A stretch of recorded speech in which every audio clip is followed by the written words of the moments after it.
Shalom buat kita semuanya. Kiranya damai Natal senantiasa menyertai setiap kita. Ya, dan kita tetap hidup di dalam pengharapan kepada Allah.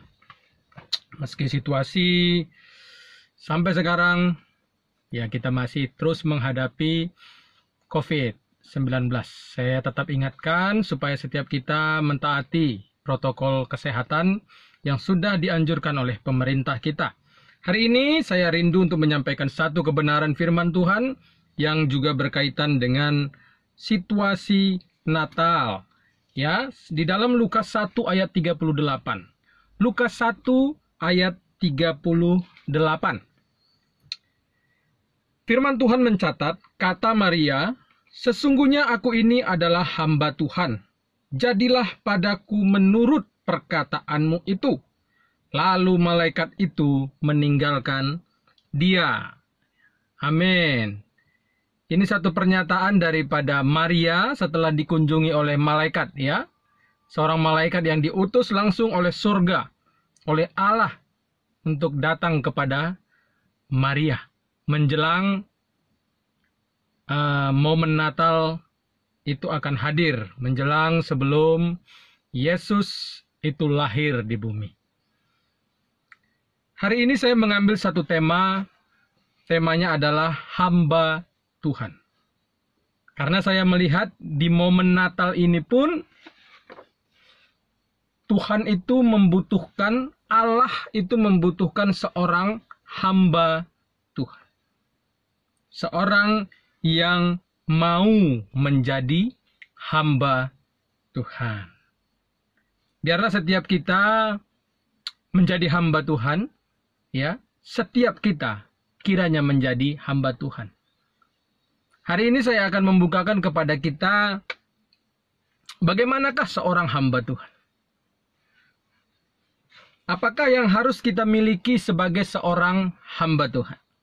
Nah, yang pertama, kita melihat di dalam ayat yang ke-38, Maria menjawab, "Sesungguhnya aku ini adalah hamba Tuhan." Kata hamba di situ diambil dari kata doule, ya, dule, atau lebih tepat sebagai hamba perempuan, ya, karena dia adalah seorang perempuan. Jadi bahasa Yunaninya itu adalah doule, hamba perempuan. Siapakah Maria? Apakah dia seorang pelayan di dalam bait Allah? Ya pastinya tidak. Maria ini adalah seorang biasa sebenarnya. Ya, seorang wanita biasa, tetapi dia menyatakan dirinya sebagai hamba Tuhan. Dalam terjemahan lain, itu dicatat bahwa hambamu ini adalah hamba Tuhan. Nah, seperti itu dia terjemahannya. Cuma LAI mencatat, aku ini hamba Tuhan. Sehingga yang pertama yang kita temukan di sini adalah bahwa status hamba Tuhan itu bukan saja tertuju kepada seorang pendeta. Ya, status hamba Tuhan bukan saja tertuju kepada orang-orang yang keluaran sekolah teologi seperti saya. Tidak. Ya, sebab Maria ini tidak keluaran sekolah teologi. Maria ini bukan seorang imam. Tidak. Tapi dia seorang wanita biasa. Sehingga kita bisa mengambil satu kesimpulan bahwa setiap kita sebenarnya, siapapun kita, apapun pekerjaan kita, kita ini sebenarnya adalah hamba Tuhan. Itu dulu harus kita sadari bersama-sama. Ya, jadi jangan berpatokan bahwa hamba Tuhan itu hanya seorang pendeta. Hamba Tuhan itu hanya seorang yang keluaran dari sekolah teologi. Tidak seperti itu. Tapi sebenarnya kita semuanya ini adalah hamba Tuhan. Pendeta itu hanya gelar dalam gereja, dalam pelayanan. Nah, kalaupun saudara misalkan profesor, seorang guru, ya saudara adalah hamba Tuhan. Berstatus guru. Nah, seperti itu. Sehingga dimanapun kita berada, ya, baik kita seorang bos, baik kita seorang karyawan, baik kita itu bekerjanya di gereja, baik kita itu bekerjanya di kantor, ataupun kita berjualan. Nah, ingat bahwa kita semuanya ini adalah hamba Tuhan. Kita berstatus sebagai hamba Tuhan. Jangan lupakan itu. Saudaraku yang dikasihi Tuhan, ketika Allah datang melalui malaikat kepada seorang wanita perawan yang bernama Maria, di situ malaikat tidak bercakap-cakap hanya sekedar ngobrol dengan Maria, say hi gitu misalkan. Tidak seperti itu. Tetapi malaikat itu membawa visi Allah. Ada sesuatu yang hendak Allah perbuat di dunia. Ada visi daripada Allah yang dibawa oleh malaikat. Nah, itu bisa kita lihat di dalam ayat yang ke-28. Ketika malaikat itu masuk ke rumah Maria, ia berkata, "Salam, hai engkau yang dikaruniai, Tuhan menyertai engkau." Maria adalah satu pribadi yang diberikan karunia. Diberikan kasih karunia. Ya, karunia ini bukan talenta ya. Tetapi sesuatu yang Allah berikan khusus untuk dia. Jadi kalau kita melihat karunia Allah, ya jangan hanya melihat sebagai talenta. Jangan hanya melihat sebagai adanya satu berkat. Tidak. Tetapi di sini pun ini merupakan karunia Allah kepada dia. Ya, karunia di mana Maria itu menjadi wanita terpilih. Yang Allah gunakan kandungannya, rahimnya. Untuk nantinya lahir Allah yang dalam rupa manusia yang kita sebut sebagai Yesus Kristus. Jadi Maria itu mendapatkan kasih karunia Allah. Saya katakan Maria adalah orang paling beruntung pada saat itu di antara semua wanita. Dan saya perhatikan di sini, kenapa Tuhan memilih Maria? Jawaban Maria di dalam ayat 38 itu satu jawaban yang menurut saya itulah sebuah kepastian siapa Maria. Maria itu seorang hamba. Jadilah padaku. Aku ini hanya hamba Tuhan. Tuhan membutuhkan seorang hamba untuk dapat mewujudkan visinya di bumi. Ini pelajaran pertama buat setiap kita. Kenapa menjadi hamba itu penting? Karena hanya seorang hamba yang bisa dipakai Tuhan untuk menjalankan visinya di bumi ini. Makanya melalui Natal ini, mari setiap kita menjadi hamba. Tuhan itu cari hamba. Dan Tuhan menemukan seorang hamba di dalam diri Maria. Makanya Maria ini orang yang terpilih. Malaikat bawa itu visi kepada dia. Jawabannya, aku ini hanya hamba. Ayo jadi hamba kita semuanya. Supaya apa yang menjadi visi Allah di dunia ini, untuk bumi ini, itu tergenapi melalui kehidupan kita. Saat Maria menjadi hamba, maka apa yang Allah bawa untuk dia sebagai visi melalui malaikat, itu tergenapi. Akhirnya Yesus lahir. Ya, pelajaran pertama, kenapa menjadi hamba Tuhan itu penting. Berstatus hamba. Ya, maksud saya di sini statusnya. Diri kita ini adalah hamba. Ini harus kita sadar. Harus jadi hamba. Baru visi Allah bisa terjadi. Saat kita tidak mau menghambakan diri, visi kita yang jadi, bukan visi Allah. Kemudian, ya, jadi Tuhan itu membutuhkan seorang hamba untuk menyatakan bahkan menggenapi visinya.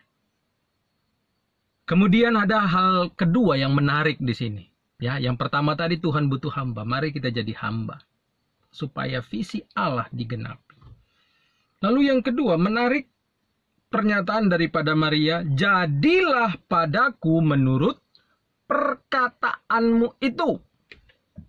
Jadilah. Ya, kata jadilah diambil dari kata ginomai. Kalau kita periksa dalam bahasa aslinya itu diambil dari kata ginomai yang artinya itu menjadi, terjadi, lahir. Nah, itu. Karena kan Allah memakai rahim dia untuk melahirkan sang juru selamat yaitu Yesus. Maria berkata, jadilah, yang berarti pakailah saya, pakai diriku ini untuk melahirkan Yesus itu, untuk melahirkan Allah itu. Nah, seperti itu kira-kira. Jadilah kepadaku menurut perkataanmu. Nah, ini karakter seorang hamba itu begitu. Ya, yang kedua, inilah karakter hamba. Hamba hanya berkata, jadilah padaku menurut perkataan. Hamba tidak berkata, ya gimana ya, gitu.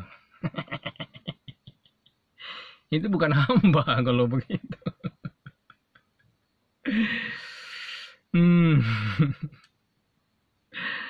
Ayo melayani ke sana. Berapa PK-nya? Banyak nggak jemaatnya? Nah, udah. Itu bukan hamba. Hamba itu pokoknya jadi padaku. Artinya begini. Ya. Apa yang kamu kehendaki Tuhan, itu yang jadi. Sama seperti ketika Yesus juga berdoa. Bukan kehendakku Bapa, tapi kehendakmu lah yang jadi. Itu hamba. Ya. Jangan kita hanya berkata aku hamba, tapi tidak mau tunduk sama ketetapan Allah. Itu bukan hamba. Inilah karakter seorang hamba. Jadi ketika dia berkata, aku adalah hamba Tuhan, itu dibarengi dengan bukti. Buktinya apa? Jadilah padaku menurut perkataan. Mari setiap kita hamba-hamba Tuhan. Yang berstatus pendeta maksud saya. Yang berstatus pelayan di gereja. Apapun jenis pelayanan kita. Ayo miliki karakter ini. Jadilah padaku seperti yang kau kehendaki Tuhan. Bukan Tuhan, jadi padaku seperti yang aku mau. Nggak bisa. Kalau seperti itu, ya Tuhanlah jadi hamba kita. Kan sekarang ini banyak yang terbalik saya lihat. Kita yang ngatur Tuhan, lucu. Kita hamba Tuhan kita bilang. Tapi kita yang ngatur-ngatur dia. Nah, ini yang Tuhan siapa? Ayo miliki karakter seperti Maria. Ya, kalau kita melayani, ada panggilan. Pak, bisa nggak melayani tempat saya, Pak? Tapi Pak, aduh, kami nggak bisa kasih banyak. Itu perintah Tuhan loh, hati-hati. Jangan kita pikir omongan dia itu bukan dari Tuhan itu. Ya, kalau kita nggak peka, waduh, bisa susah kita. Ya, ini khusus kita yang pelayan Tuhan dalam statusnya seorang pendeta, pelayan dalam gereja, ya, maksud saya. Jadilah padaku seperti yang kau katakan. Biar Yesus itu lahir melalui saya. Nanti kita akan lihat lebih dalam lagi. Tapi karakter ini penting, harus kita miliki. Ketika ada orang telepon, seperti saya contohkan tadi, Nggak ada PK-nya, Pak. Ya PK-nya kecil, Pak. Ya paling untuk ongkos minyak lah. Bagaimana? Kita mau pergi? Atau kita mulai berkata, padahal nanti jadwal kita kosong sebenarnya di situ. Atau kita mau mulai berkata, aduh, udah penuh jadwal saya. Hati-hati loh, Tuhan tahu di situ. Ingat, Tuhan mencari hamba. Ada lagu yang saya suka. Hati hamba yang selalu kau cari, biar kau temukan di dalamku. Nah itu penting banget itu lagunya. Lagu itu kalau dinyanyikan jangan hanya nyanyi, tapi coba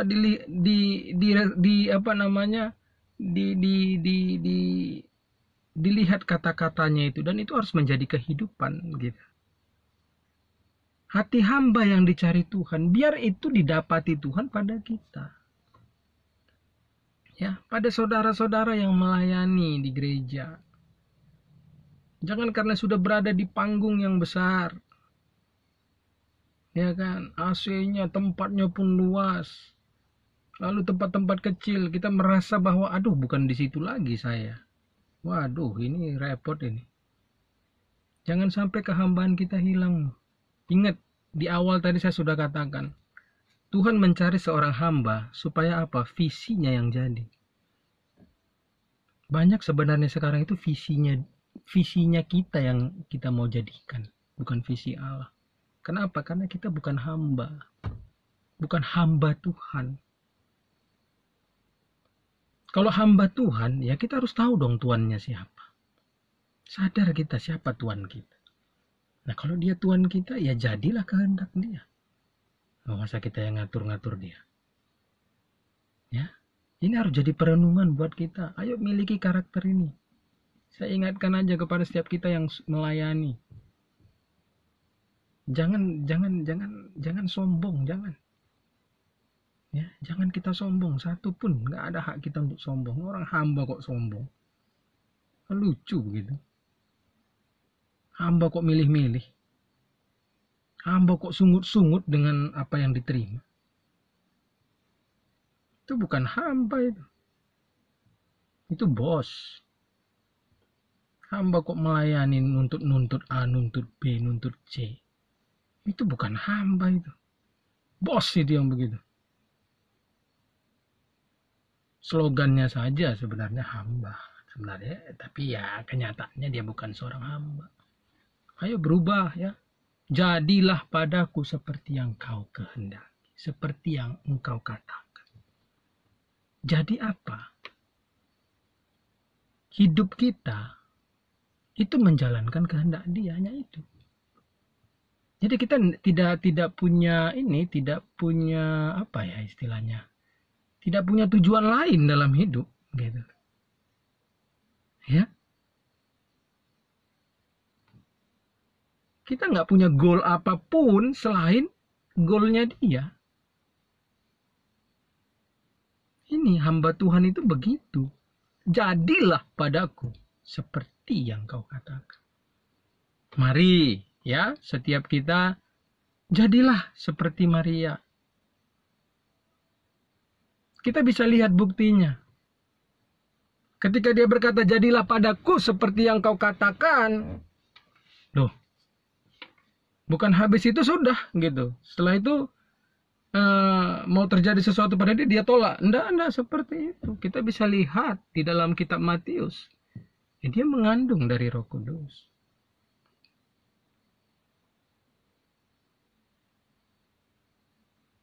Jadi dia bukan hanya berkata-kata, tetapi dia memiliki bukti. Sampai Yesus lahir. Sampai itu digenapi. Itu hamba Tuhan. Ya, itulah seorang hamba Tuhan. Kalau kita tidak seperti itu, atau mungkin dulu kita seperti itu, sekarang tidak seperti itu, ayo berubah kembali jadi hamba. Yang Tuhan cari seorang hamba. Biar itu didapati Tuhan di dalam diri kita. Daud itu disebut sebagai orang yang berkenan kepada dia. Ya kenapa? Karena hati dia hamba, hidupnya menuruti kehendak Allah. Itu rahasia Daud. Yesus waktu dia hidup bagaimana? Dia menanggalkan, ya kan? Status dia sebagai Allah dan mengambil rupa sebagai manusia, bahkan menjadi seorang hamba. Jadi hamba. Kalau dia tidak hamba, dia tidak bisa memenangkan jiwa-jiwa. Kalau dia tidak hamba, Yesus tidak akan mau naik ke atas kayu salib. Itu menandakan Yesus adalah seorang hamba. Bukankah kita harus hidup sama seperti Yesus hidup, kata firman Tuhan. Karakteristik daripada Yesus adalah hamba. Nah, kita harusnya malu dong. Yesus itu Tuhan loh. Dia Tuhan aja menghamba, kita kok hanya debu tanah. Nafas juga kita gratisan. Sok pula kita. Melayani pun pakai ada bayarannya. Ada apa namanya? ada tarifnya. Waduh. Kita melayani pun karena lihat, jemaatnya banyak nggak ya? Yuk ya, saya hanya mengingatkan. Kalau saudara mau tetap dengan gaya saudara melayani, ya silahkan saja. Tapi ini dengan sangat jelas. Seorang hamba yang hanya bisa melaksanakan visi Allah. Kalau bukan hamba, percayalah itu visi dia. Walaupun dia berkata, ini visi Allah. Saya tidak percaya itu. Kalau dia tidak menghamba, dia bukan melaksanakan visi Allah. Nafsunya sudah yang keluar sebenarnya. Visinya dia.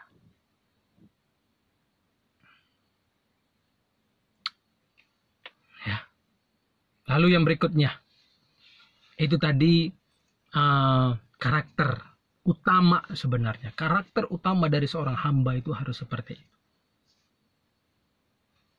Lalu yang berikutnya adalah seorang hamba ya harus siap terhadap resiko apapun. Harus siap dengan resiko apapun. Maria ketika berkata, "Jadilah padaku seperti yang engkau katakan." Maria itu tinggal bukan di luar Israel, bukan di luar Yerusalem, bukan di luar orang Yahudi, tidak. Sekelilingnya orang Yahudi yang hidup dalam hukum Taurat. Loh, dia belum bersuami loh. Bahkan di dalam Matius pasal 1, di situ dia masih bertunangan. Masih bertunangan dengan Yusuf.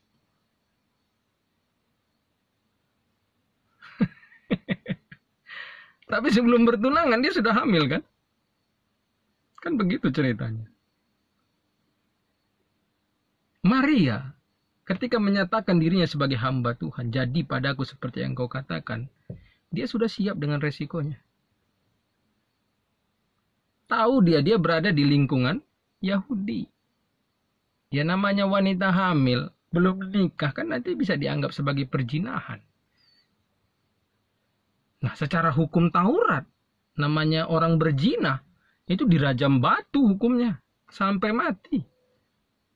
Dia dalam kondisi bahaya sebenarnya, ya tapi begitulah sebagai seorang hamba Tuhan. Harus siap menerima segala resiko apapun. Nah, mari juga setiap kita begitu. Untuk kita menggenapi visi daripada Allah, maka setiap kita harus memang menjadi pribadi yang siap dengan resiko apapun. Siap dengan resiko apapun. Melayani, contoh paling sederhana, melayani, nggak ada PK. Ada PK, nggak ada PK, pergi. Siap dengan resiko apapun. Siap dengan kondisi bagaimanapun. Apalagi kita yang bermisi. Waduh, jangan manja lah.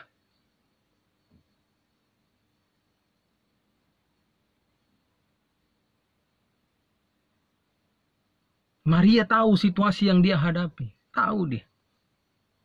Tapi dia siap dengan keadaannya. Kita kadang nggak dapat akomodasi seperti yang kita mau, sungut-sungut. Lalu berani lagi klaim sebagai hamba daripada Tuhan. Hamba Tuhan itu bukan berarti gini ya. Bukan berarti kita raja bagi orang lain, tidak. Ya, status kita hamba. Mau tidur di tikar atau tidur di sofa ya sama aja. Disediakan hotel ataupun hanya kamar biasa dengan ranjang biasa, jalani. Itu hamba, siap dengan keadaan apapun, supaya visi Allah itu terjadi.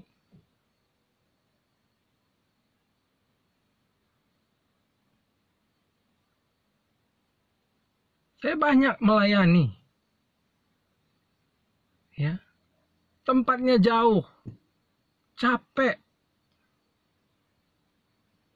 Bahkan pulang saya sebenarnya dikasih amplop. Isinya uang ya. Bukan amplopnya saja. Isinya uang. Saya bilang udah Pak. Saya kembalikan. Padahal capek. Ya terima itu sebenarnya lumayan juga gitu. Tambahan kan. Ya udahlah Pak. Jalannya waduh. Letih saudara. Tapi ya itulah dia. Untuk Tuhan. Supaya visi Allah itu jadi. Harus siap kita dengan keadaan apapun. Dengan situasi bagaimanapun. Gereja kecil sama gereja besar sama. PK besar, PK kecil, PK nggak ada. Sama semuanya. Ingat kita hamba untuk semua orang. Ya, Paulus kan mengajar begitu. Aku menjadikan diriku hamba untuk semua orang. Bukan untuk pribadi-pribadi tertentu. Atau golongan tertentu saja. Itu bukan hamba itu.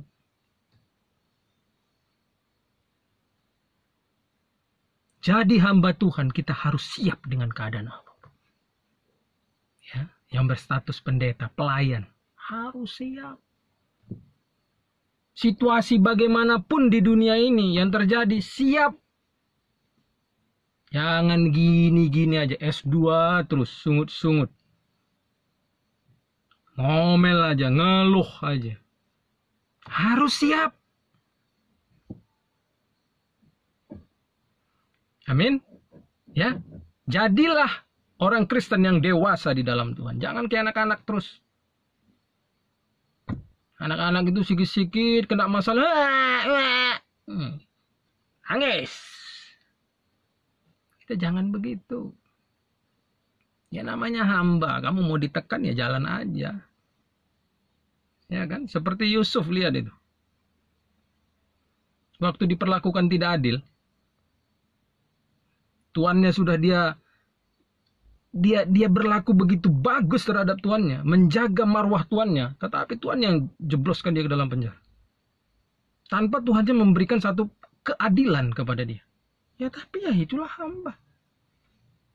Siap dia dengan keadaan itu, masuk penjara, masuk. Ya kan? Daniel.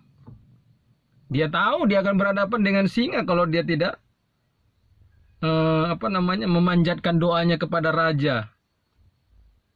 Tahu dia, tapi dia kan hamba Tuhan. Makanya dia nggak mau lakukan itu. Masuk gue sih nggak masuk. Itu hamba. Hamba itu harus siap dengan segala keadaan. Nah, yang terakhir.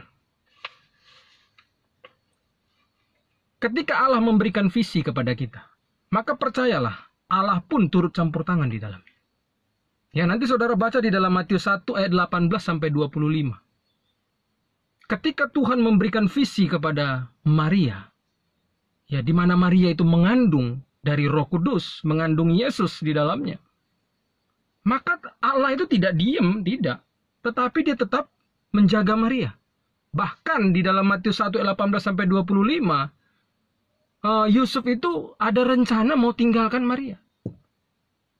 Secara logika manusia itu tepat, tetapi Tuhan datangi di dalam mimpi dan diberi pengertian kepada dia. Akhirnya dia mengerti, oh seperti itu ternyata. Sehingga niat tadi pun ya tidak jadi.